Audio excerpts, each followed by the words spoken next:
दोस्तों स्वागत है आप सभी का एक नए दिन से। कोनाक्री द कैपिटल ऑफ गिनी। जी हाँ, बहुत सारे गिनी है इस दुनिया में, आप कंफ्यूज हो जाते होगे। आप लोग सोच रहे होगे भाई इतनी सारी कंट्रीज के नाम में गिनी आते हैं, गिनी है क्या? जैसे कि इक्वेटोरियल गिनी है, अफ्रीका में एक और कंट्री है। गिनी बिसाऊ है जिधर मैं पहले था। गिनी कोनाक्री है जिधर मैं अब हूँ। एक पापुआ न्यू गिनी है पैसिफिक में जिधर मैं कुछ महीने पहले गया था। तो जो बर्बर्स थे उनकी लैंग्वेज में एक वर्ड था अगीना, जिसका मतलब होता है ब्लैक या फिर land of the black people. उसी चीज से इन कंट्रीज का नाम गिनी पड़ा। जैसे ऊपर वाली थी गिनी, पर उसकी कैपिटल है बिसाऊ, तो उसे बोलते हैं गिनी बिसाऊ। इस गिनी कैपिटल है कोनाक्री, तो इसे बोल देते हैं गिनी कोनाक्री या फिर सिर्फ गिनी।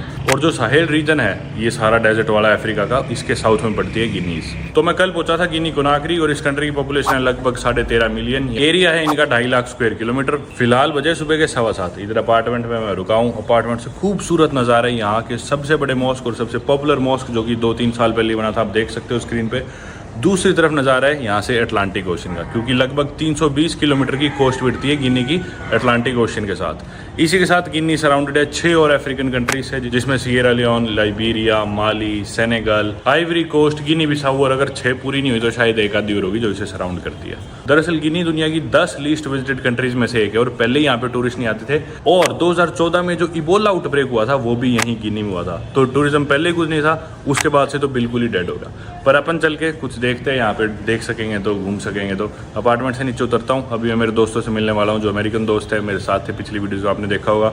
मुझे गिनी बिसाऊ के एयरपोर्ट पे मिले थे। वो लोग इधर होटल नूम करके एक होटल में रुके हुए और मुझे वो लेने आने लग रहे हैं। इंटरनेट नहीं होगा ना उनके पास ना मेरे पास। बहुत ही डर लगने लग रहा है, क्योंकि उनके पास भी कनेक्शन नहीं है, मेरे पास भी नहीं है, बस तुक्के से मिलने वाले हैं। मैंने बोला कि यहाँ पे जो सबसे बड़ा मॉस्क है, उस मॉस्क के सामने मेन रोड पे तो मैं खड़ा मिलूंगा।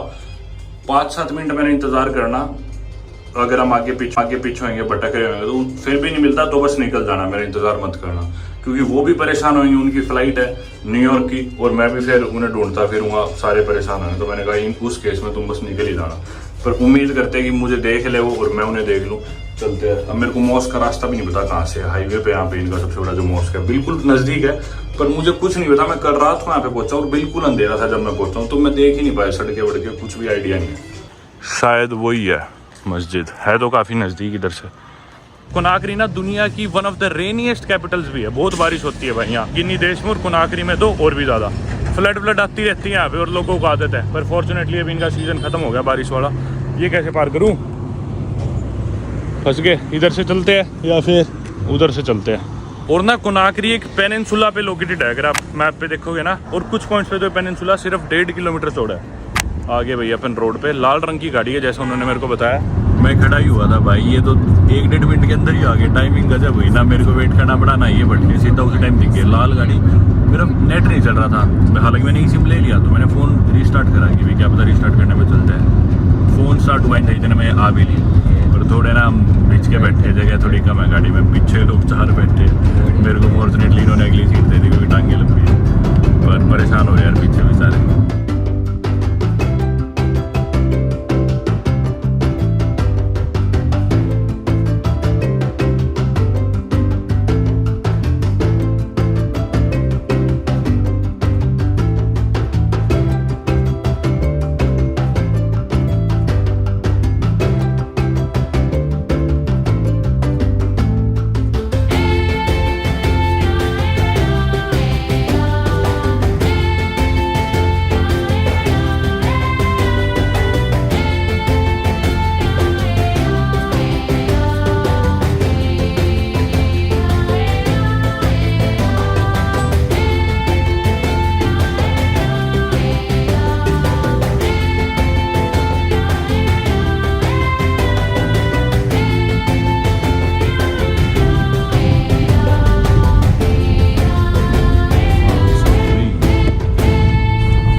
उतर गए भाई, फाइनली आ गए हम वाटरफॉल की तरफ। कोनाक्री से हमें यहाँ आने में लग गए 2.25 घंटे के करीब।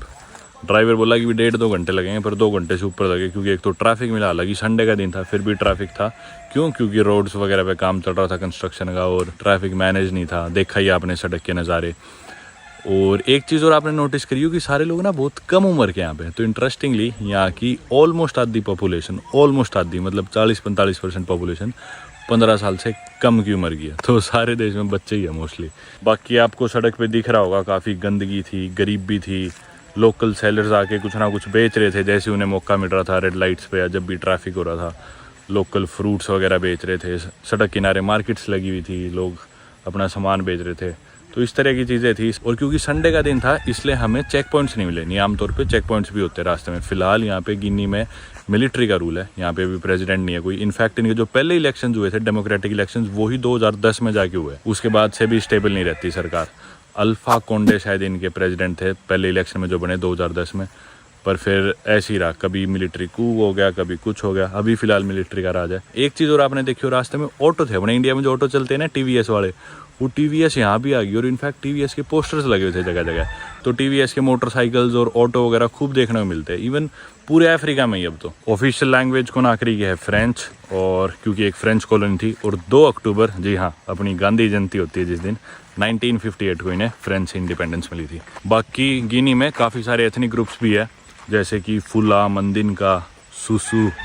जी हाँ, इनका एक एथनिक ग्रुप है। कोनाक्री मोस्टली सुसु ही है, जो कोस्ट के किनारे जो लोग हैं, और आमतौर पे वो फिशिंग करते हैं या फिर कारपेंट्री या लेदर के काम के लिए जाने जाते हैं सुसु लोग। इसके अलावा मंदिनका थोड़े नॉर्थ में है गिनी के, और जो अंदर वाला इलाका है, जो हरा भरा जो इलाका है, इस इलाके में ज़्यादा फुला लोग हैं। फुला लोग आमतौर पे बिजनेसमैन होते हैं। चलो ये है रास्ता। बाकी जैसे मैंने बताया ऑफिशियल लैंग्वेज तो फ्रेंच है, लेकिन हर एथनिक ग्रुप की अपनी लैंग्वेज भी होती है। तो जैसे सुसु लोग हैं वो सुसु बोलते हैं, कोनाक्री में सुसु चलती है ज़्यादा। वर्नैकुलर लैंग्वेज की बात करें तो फ्रेंच भी चलती है, ऑफिशियल लैंग्वेज है क्योंकि वो। और मंदिनका लोगों की अपनी लैंग्वेज है, फुला लोगों की अपनी लैंग्वेज है। इस वाटरफॉल का नाम है बाकी दुबरी का वाटरफॉल। एक और वाटरफॉल है गिनी में जो कि ज़्यादा बड़ा वाटरफॉल है, लेकिन वो बहुत बड़ा है। कोनाक्री सिटी से 10-12 घंटे की ड्राइव है। उसको फूता वाटरफॉल बोलते हैं, या फिर उसे वाटर टावर ऑफ गिनी भी बोलते हैं, क्योंकि that waterfall is the source for some of the biggest rivers in Africa, including the Gambia river, Senegal river और नाइजर रिवर, जो कि उन सब में सबसे बड़ी है, जो कि 7 देशों से गुजरती है। और वो नदियाँ ना एक्चुअली 200 मिलियन लोगों तक पानी पहुँचाती है, यानी कि 20 करोड़ लोगों तक। और उन नदियों का सोर्स वो फूता वाटरफॉल ही है, जो कि यहाँ से 10-12 घंटे दूर है कोनाक्री से। लेकिन ये जो दुबरी का वाटरफॉल है ये भी काफ़ी खूबसूरत और शानदार है। और दुबरी का एक्चुअली एक शहर है, शहर साइड में रह गया था, छोटा टाउन है। और इसका रास्ता आपने देखा जंगलों में से गुजरा, रोड बहुत ही बम्पी थी, खड्डे आ रहे थे, ऊपर नीचे होते होते आ रहे थे हम।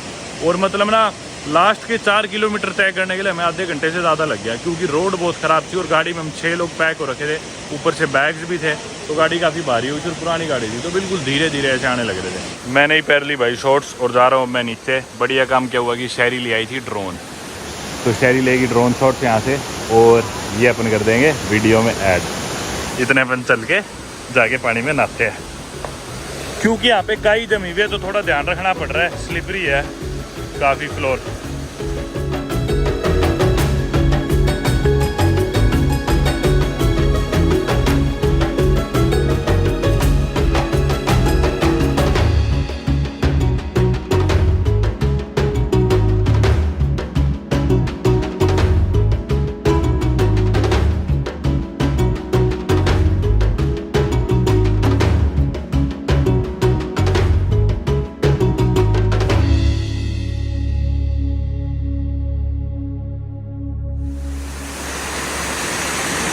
मैं तो नहा लिया भाई, फुल स्वाद आने लग रहा है, सही बताऊँ ना। दोबारा जा रहा हूँ पानी में, मज़े आ गए भाई, स्वाद आ गए एक नंबर के, बढ़िया नहाया। और अब चल पड़े वापस। ज़्यादा टाइम नहीं था हमारे पास, मुश्किल से हमने यहाँ कितने मिनट बिताई होगी, 1 घंटा था पूरा, पर पता ही नहीं चला टाइम कैसे बीत गया। वापस चल पड़े क्योंकि इनको ना फेरी पकड़नी है सीरा लियोन के लिए, इनको जाना है फ्री टाउन, और फेरी चलती है कोनाक्री से, तो 2 जनों को फेरी पकड़नी है।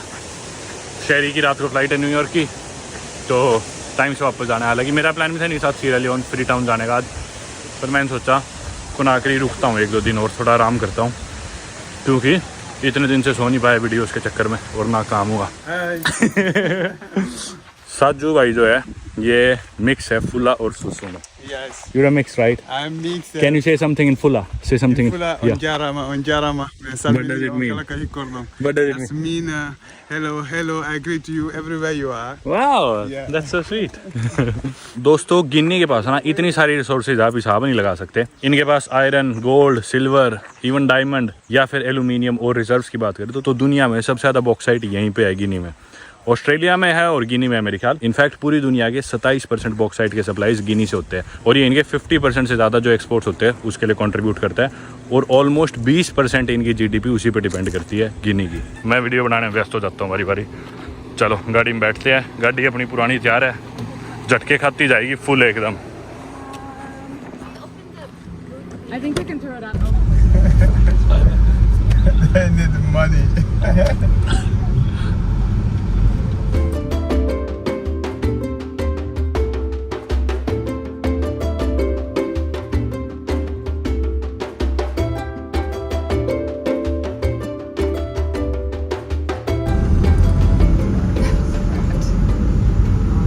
पुलिस रुकवाने लग रही है भाई यहाँ पे लोगों को, उनके लाइसेंस वाइसेंस चेक कर रही है। ये देखो भाई अपने इंडिया वाले मोटरसाइकिल टीवीएस वगैरह के।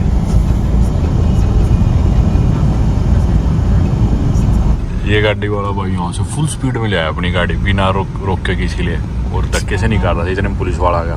अब पुलिस वाला के तुम गा रहे इसे मान ही नहीं रहा फिर ये सिद्धि करवा दी इसकी। The restaurant is here. Yes. Okay फिलहाल आगे भैया हम इनके सबसे पॉपुलर रेस्टोरेंट एवेन्यू नाम है शायद रेस्टोरेंट का। भूख लग रही है भयंकर और नींद भी आ रही है। खाना खा के अपार्टमेंट जाऊंगा मैं और सीरा लियोन जाना था मेरे को और इनको भी, पर प्लान कैंसिल सा हो गया क्योंकि इनको तो आज ही जाना था। मैं सोच रहा था 1-2 दिन बाद जाऊँगा क्योंकि वहाँ पे सिचुएशन आउट ऑफ कंट्रोल होगी। कर्फ्यू लग गया आज वहाँ पे, उनकी मिलिट्री बैरिक्स पर अटैक कर दिया किसी ने। बढ़िया है यार काफ़ी ये रेस्टोरेंट तो, इधर के हिसाब से तो और भी ज़्यादा। भाई खाना वाना खा लिया, मैं खाने की वीडियो बनाना ही भूल गया। खाने में इतने भूखे थे, व्यस्त हो गए। ब्रेड थी शुरू में, स्टार्टर आई बहुत मस्त थी, डिप्स वगैरह थी, खाना भी अच्छा था, सर्विस भी अच्छी थी। और जो मेरे दोस्त थे उन्होंने तुरंत आइवरी कोस्ट की फ्लाइट करा ली और वो आइवरी कोस्ट जाने के लिए एयरपोर्ट पहुंच गए क्योंकि सीरा लियोन में तो दंगे छिड़ गए। मैं और मेरी जो अमेरिकन दोस्त थी गोरी, सिर्फ हम दो थे और मेरी गोरी दोस्त की फ्लाइट थी तो जस्ट अभी वो एयरपोर्ट के लिए निकली है। मैं आ गया वापस अपार्टमेंट। खाने की कीमत आई थी 1.4 मिलियन यहाँ की गिनी की करेंसी, मतलब कितने हो गए 14 लाख यहाँ की करेंसी के रुपए लगे हमारे खाने के। पर उन्होंने वाइन की बोतल भी ली थी एक, मैंने तो अलग ही नहीं पी वाइन, बस खाना खाया और पानी पिया था। ये आ गया अपार्टमेंट। अब चलता हूँ मैं अपार्टमेंट बस।